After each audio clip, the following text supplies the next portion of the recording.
Krīze Persijas līcī ir sasniegusi vēl smagāku punktu, un šajā otrdienā 2026. gada 21. aprīlī visa uzmanība ir pievērsta vienam kuģim, kas tagad ir kļuvis par kaut kā daudz lielāku simbolu. Irānas kravas kuģi Toskā ir sagrābuši Amerikas Savienoto Valstu spēki, un aizdomas, kas ap to pieaug, ir sprādzienbīstamas. Kuģis nepārvadāja parastu kravu, bet vien priekšmetus, kurus Vašingtona uzskata par divējādi lietojumu materiāliem ar iespējamu vērtību Irānas militārajai mašīnai. Vienlaikus operācijas debesīs joprojām ir aktīvas, ar lidmašīnām, degvielas uzpildi gaisā un gaisa platformām gatavībā. Tas, kas sākotnēji šķita tikai kārtējā pārtveršana jūrā, tagad ir pārvērties par stingru brīdinājumu Irānas režīmam. Jebkurš mēģinājums pārraut aplenkumu var beigties ar atklāšanu, aizturēšanu un vēl lielāku spiedienu. Notikušais bija tieši 19.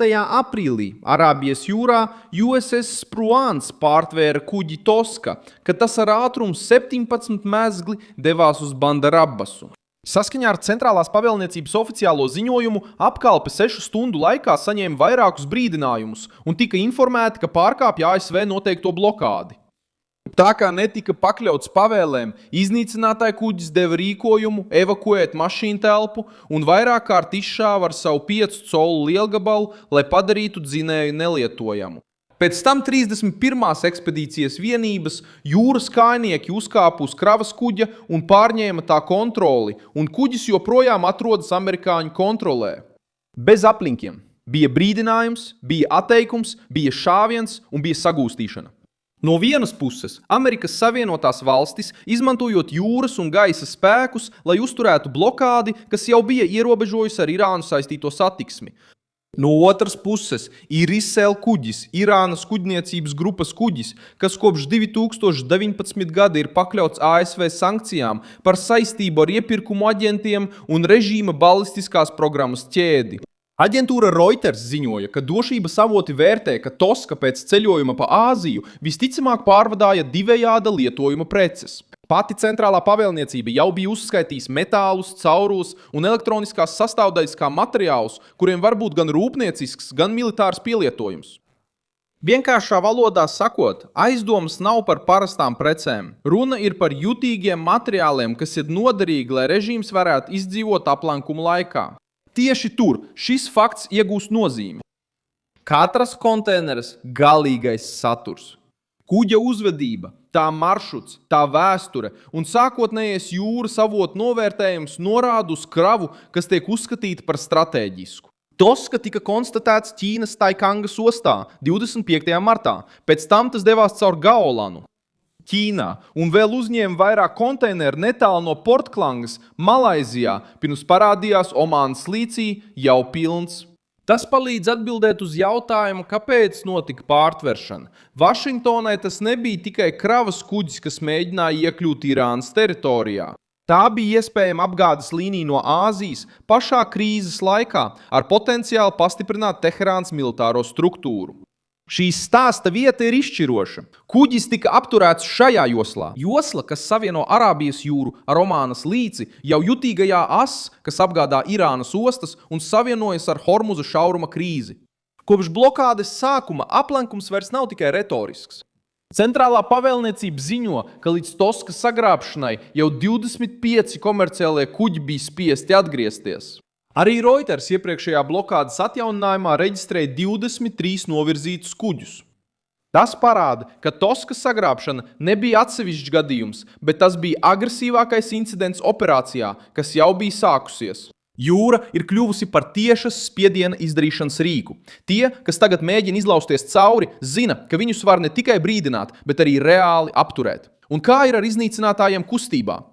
Gaisa operācija turpinās un ir labi dokumentēta pašas amerikāņu militārās struktūras ierakstos. Operācijas Epic Fury oficiālā lapa rāda pastāvīgu lidojumu aktivitāti ar F-35B, kas 6 dienu laikā darbojas uz USS Tripoli. Aprīlī F-35A un F-15E saņēma degvielu no KC, kā arī turpinājās nepārtrauktas gaisa operācijas no USS Abraham Lincoln. Pats Centrālās pavēlniecības mēdīju centrs uztur jaunākos ierakstus par pretgaisa aizsardzību, degvielas uzpildi gaisā, jūras patruļām un ar operāciju saistīto lidaparātu pārvietošanu. Citiem vārdiem sakot, kamēr Toskā tiek pārmeklēts, vēstījums gaisā ir par gatavību. Gaisā kustība turpinās. Jo blokāde netiek uzturēta tikai ar kuģiem. Tā to atbalsta pilnīga militāra struktūra, kas ir gatava pastiprināt rīcību, ja sarunas izgāzīsies.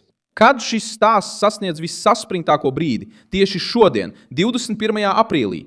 Jo pamiera termiņš tuvojas beigām, un Toskas sagūstīšana ir kļuvusi par galveno sarunu tematu. Reuters ziņoja, ka Teherāna sāka pozitīvi izvērtēt dalību sarunās Pakistānā, taču galīgais lēmums vēl nav pieņemts. Jo blokāde joprojām ir galvenais šķērslis. Tajā pašā ziņojumā teikts, ka J.D. Vance pirmdien vēl atradās Amerikas Savienotajās valstīs. Tas vairo neskaidrību par diplomātisko sarunu kārtu. Un kāda ar procesu saistīta Pakistānas avoti apgalvoja, ka pamieris beigsies 8:00 vakarā pēc ASV austrumu laika. Tas atbilst pusnaktī pēc Griničas laika un 3:30 no rīta ceturtdien Irānā. Tas nozīmē, ka šodien ir diena, kad politiskā spriedze pilnībā saskaras ar militāro spriedzi. Irānas režīms reaģēja, nosaucot šo rīcību par nelikumīgu un pieprasot tūlītēju kuģa, jūrnieku un uz klāja esošo ģimeņu atbrīvošanu. Arī Ķīna pauda bažas par piespiedu pārtveršanu. Tā atkārtot iestājās par pamiera saglabāšanu un normālas kuģošanas nodrošināšanu Ormuzā. Taču šis ārējais neapmierinātības vilnis nemaina problēmas būtību Teherānai. Ja aizdomas par kravu pastiprināsies un apstiprināsies, uz spēles būs ne tikai jūras incidents. Tā būs jutīgas maršruta atklāšana, kas saistīta ar jau sankcionētu struktūru, nāk no Āzijas un tiek pārtraukta tieši tad, kad režīmam visvairāk nepieciešams skābeklis. Tāpēc šis incidents ir tik nozīmīgs, jo tas vienlaikus ietekmē loģistiku, uzticamību un spēju atjaunot resursus. Satiksme šaurumā atkal gandrīz apstājās. Tikai 3 kuģi tika reģistrēti 12 stundu laikā, kas ir daudz mazāk nekā parasti. Kad šādā situācijā tiek aizturēts viens Irānas kravas kuģis, tirgus to uztver kā zīmi, ka krīze nav mazinājusies. To uztver gluži pretēji, aplenkums ir pastiprinājies.